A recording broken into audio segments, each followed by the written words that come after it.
Hello and welcome. My name is James, also known as DancingGeek online, and that is for YouTube, Ravelry, Instagram, that kind of thing. And I have a little mini video today just to say hello, really, because my knitting mojo is back after a long journey through the desert of lacking of knitting. And so I've been watching podcasts again, and I'm back into that desire to get online and say hi to everybody. So here I am. Hi! I'm outside in the garden because it's a lovely day, so I'm wearing what I wear when I'm outside in the garden. But what I am knitting on at the moment is these beautiful socks. Oh yes! I have never done two at a time before, so this is a bit of an experiment for me. I didn't bother reading about how to do it, I just got my really long needles for 4-ply. I got these to make my 4-ply jumper, and they're like 1 metre long, so I thought I can do two at a time magic leap on that, and I can, turns out. And there's not really any laddering. It's slightly perceptible that it's a slightly bigger stitch on the ribbing, and maybe a tiny extra gap, but actually no, on the stockinette I don't think there's even an extra gap, and the extra sort of size on the pearl stitch of the ribbing is negligible, so I'm really happy with these. And they don't match, which is awesome because I like not matching socks, although I've realised now they match kind of about there, which is a bit annoying really. I'd rather they kind of mismatch quite a bit than just about 1 inch off, but hey ho, that's what happens if you just knit and don't bother.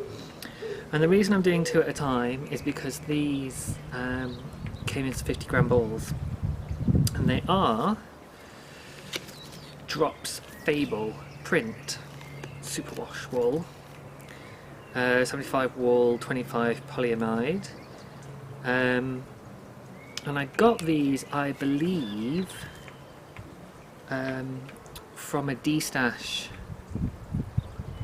someone did last year, and I can't remember. I remember that they were doing it to raise money for a vet's bill, and I remember that they were lovely and had an Etsy shop, and they sent me some of their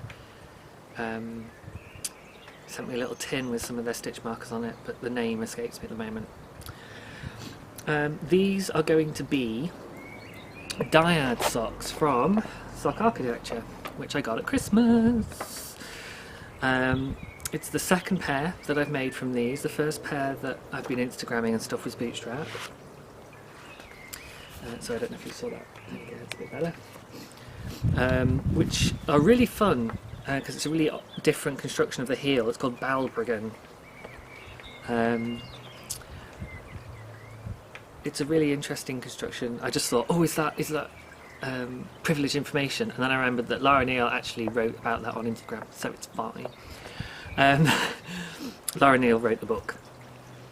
But these are going to be dyad, which are basically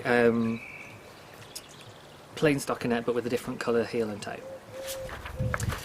Now I photocopied the custom sizing sheet and did all my gauge swatch and everything. I can even prove that it's in here somewhere at the bottom. There we go, I did a gauge swatch. Ta-da!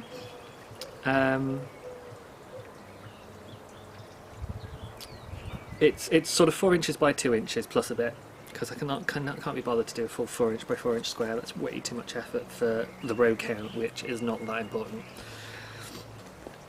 And then I did the custom sizing. I did it for the bootstrap as well. And this book is really well written for working out this stuff. So it's dead straightforward. I mean, yeah, you can't do anything with this information, so I don't feel I'm ruining anything by showing you it. But it's really straightforward. So you have to work out your stitches using your row gauge and stuff, and then you just do a little bit of maths and writing your numbers down here, and then when you're doing the pattern, they all sub in. But what I found is, once I've worked out my gauge and stuff, and worked out how many stitches I want to cast on, or I want around my foot, which is they've both been top down, so it's pretty much cast on. The first one matched exactly to the men's medium that was already written out, and this one was close enough that I thought I'd try the same stitch count again, because it might mean that I've got kind of a fairly solid "this is my stitch count" number, which people tend to have after they've knit a few socks and they get a feel for it.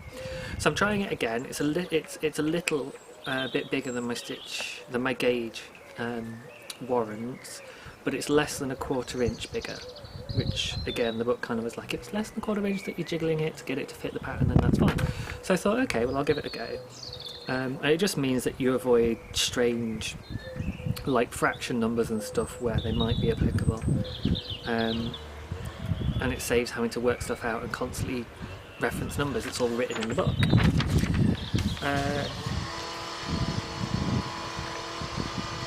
So yeah, I'm really liking this book. It's got a whole bunch of patterns, which I'm sure you know, because this was going around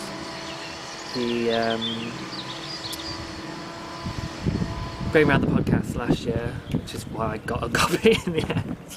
But it's got a load of patterns, so I'm just throwing it at the camera. I've not turned on the view, so I've no idea what you're actually seeing at the moment. But the first sort of half of the book is how to measure your foot, how to go about making the sock and all of that, which is reminiscent to me of the Fish Lips Kiss heel pattern with all the information and the cardboard foot and what have you. They both approach things differently, and they work really well together. So I've been using my cardboard cutout from Fish Lips Kiss along with the instructions in the book, and it works really, really well, apart from the length of the foot on the bootstrap. I think because of the different heel it didn't quite work, and so I did it by measuring it rather than using the cardboard, but I still got it wrong because I forgot to follow the instructions, basically.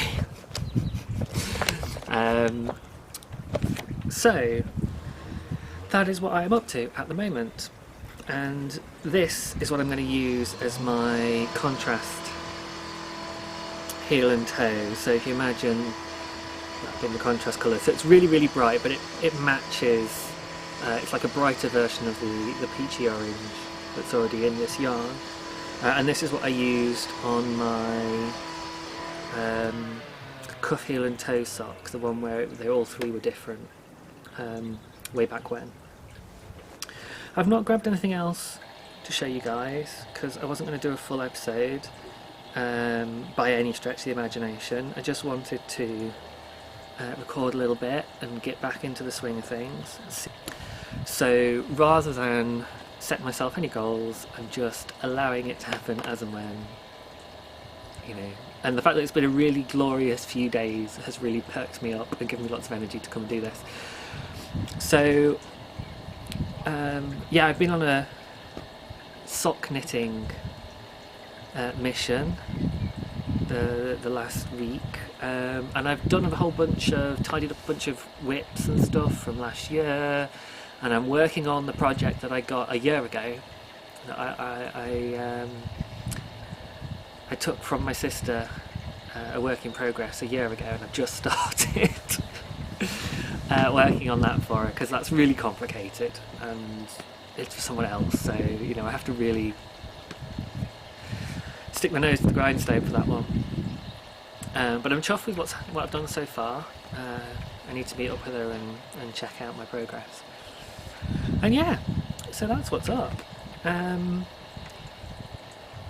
I think of anything else? Happy Podiversary to the Bakery Bears. And just hello to all you guys again It's been so long, and it's been lovely sort of sneaking onto Ravelry a bit and saying hi, and then going onto Instagram and saying hi, and kind of everyone going hi and stuff, which has been really, really lovely. Reminded me how much I enjoy coming and doing this with you. So, yeah. So yeah, anyway, that's a bit of burble, and I can't think of anything else off the top of my head to say, so I'm just going to sign off. But it's been lovely just having a quick chat with you all. Cheers for now. Bye.